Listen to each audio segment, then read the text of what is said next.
Hey guys, welcome back to the channel. If you're new here, my name is Brittany and I run She Run the World travel blog. For the past 6 months I've been living and teaching in Vietnam, but I recently left and now for the past few weeks I've been traveling around the beautiful country of Turkey. Today's video I'm going to be talking about one of the best destinations in all of Turkey, one of the most popular tourist destinations called Pamukkale. I'm going to go over the 10 things that nobody tells you before you go there, things you should know before you go. So let's go ahead and jump right in.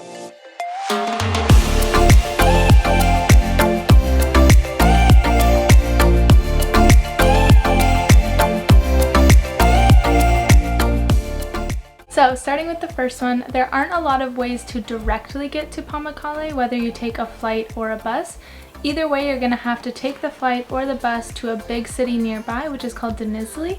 Then from there, you'll have to take a small shuttle bus, which is about 30 minutes away. The second thing is that there are 3 different entrances to the park, and they have different opening times. So the north and the Pamukkale town entrance both open at 8 o'clock, whereas the south entrance opens at 6:30 a.m. So if you can go to the south entrance, I highly recommend going in super early so that way there's not a lot of people there. And that leads me to the third one, which is at around 8:30 a.m., maybe 9 a.m., the crowds get crazy. You can't even see the pools anymore.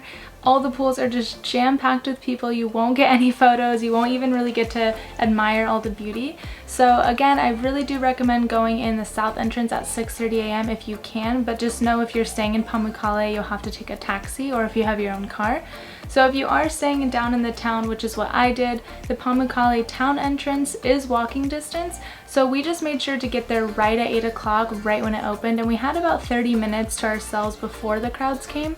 So just know that those are your 2 options, but you need to get there right when one of the gates open, otherwise you won't be able to really admire all the beauty. Number 4, the ticket entry cost is 110 lira, which is about $13. So as this park or area has gotten more popular over years, the tickets have gone crazy expensive. Last year in 2020 they were only 50 Turkish lira, so that means just from last year it's over doubled, and years before that it was as low as 30 or 20 Turkish lira. So just know it's getting more expensive because it's getting more popular, but it's still not too bad. $13 US, 110 lira. Number 5, if you choose to enter through the Pamukkale town entrance, which is the one that I did, and if you're staying in Pamukkale is the most convenient because you can walk, just know that you'll have to take off your shoes and walk up the white calcite all the way up to the pools, which is actually really painful. No one tells you that. I've never heard that before, but it feels like really sharp, like salt or sandpaper just rubbing on your feet the whole time. So it's not obviously terrible, but just something to keep in mind. Wear easy slip-on, slip-off shoes, so that way you can take them off at the bottom and you can put them back on at the top. And just know, take your time, walk slowly, because it is pretty painful. I don't think that it's the same way if you enter through either of the other entrances, but that is the only way that you can get in if you do the Pamukkale town entrance. Number 6, and this one was the most devastating for me, is that the iconic pools that are even on the ticket, they're all dried up. So the ones that you're going to be taking photos in are going to be the big pools that are kind of on the hill walking up to where the main pools are supposed to be. But those main pools don't have any water in them. They're still really cool to see and just take photos of, but just know that that iconic picture you see of Pamukkale all over the internet, again, like I said, even on your entrance ticket, doesn't look like that anymore. It's completely dried up. Number 7, which really surprised me, I've always heard of Pamukkale as, these pools, but I didn't know that there was anything else there. But within the ticket that you buy and the complex that you're going to, there's actually a bunch of ancient ruins there as well. So that ticket includes entrance to both things. So it's really cool because, again, right when you enter, go see the pools, get your photos before all the people come, and then go do the ancient ruins. There's so many different places that you can go. There's a huge theater on the top of the hill that has a great view of the valley, and just a bunch of different ruins to walk around. You can take a few hours to just explore those. And number 8 kind of piggybacks off of what I was just saying about how there's more to do in Pamukkale than just the pools.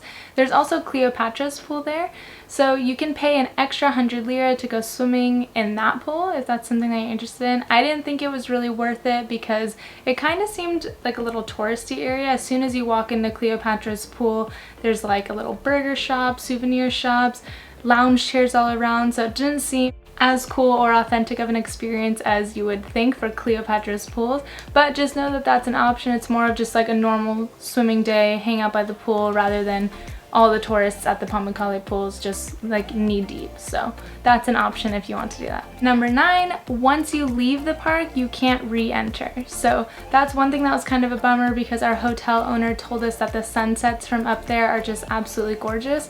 But when you enter at like 6:30 a.m. or 8 a.m., you're not really gonna stay there for 12 plus hours to see the sunset. So that kind of is a bummer, but just know that once you decide to leave, you can't come back. And the last thing, number 10, is that the town of Pamukkale is very small. So of course that kind of means that things are going to be more expensive than, I don't know, Istanbul or any of the other places that you're probably going. So that was the most expensive hotel we stayed in. It was super nice though. It had a pool, it included breakfast, the hotel owner was really nice and he helped us out with a lot of things. So just know that hotels and food and other things are going to be a little bit more expensive, so maybe just limit your time there to a day or two, so that way you don't spend too much money just being in the town when really the only thing to do there is see the Pamukkale pools in that area, and then you can move on to the next place. Overall, I absolutely loved my visit to Pamukkale pools. Like I said, when you get there in the morning, before any of the tourists are there, before the crowds, it is so magical. You look out and you see the turquoise pools, the white calcite, and then you see this gorgeous view of the valley and the mountains in the area. So that was something I just wasn't expecting, just the view on top of the actual pools, which was really awesome. And then I was really surprised by the fact that there's so many other things to do there, with seeing the ancient ruins, going to Cleopatra pools, and some small museums. So it really can take up a whole morning or a whole day if you want to. Just spend a couple hours exploring all those things, relaxing by the pool. So I was really happy with it. I hope that you guys enjoy your time there. And I hope that these 10 things that people don't tell you about Pamukkale that I just did were really helpful in helping you plan your trip and ultimately enjoying this experience. Thank you guys so much for watching. Don't forget to comment any questions you have below. I'd love to answer them about your trip to Pamukkale or Turkey in general. Whatever it is, I'd love to help out. Don't forget to hit that subscribe button so that way you don't miss out on any upcoming videos. Thank you guys so much for watching, and I'll see you in the next one.